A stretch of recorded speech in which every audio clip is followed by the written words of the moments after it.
SIT విచారణకి జూబ్లీహిల్స్ పిఎస్కి అయితే కేటీఆర్ చేరుకున్నారు. మరి అక్కడ పరిస్థితి ఏ విధంగా ఉంది? సునీల్ అడిగి తెలుసుకుందాం. మా ప్రతినిధి సునీల్.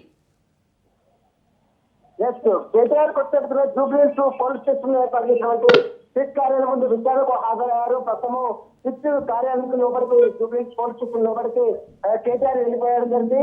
ఇక ఈ రోజు గతంలో హరీష్ రావును ఏ తరహాలో విచారించారో అదే తరహాలో ఈ రోజు మాజీ మంత్రి బీఆర్ఎస్ వర్కింగ్ ప్రెసిడెంట్ కేటీఆర్ ని కూడా సుదీర్ఘంగా విచారించే అవకాశం ఉంది. చాలా మంది ఇక్కడ ఎమ్మెల్యేలు కేటీఆర్ కు మద్దతుగా కుత్బుల్లాపూర్ ఎమ్మెల్యే వివేక్ గౌడ్ కావచ్చు, మరి చాలా మంది ఎమ్మెల్యేలు కూడా చేస్తారు. కానీ వారందరూ కూడా తిరిగి పంపించడం అటు పోలీసులు చేస్తారు.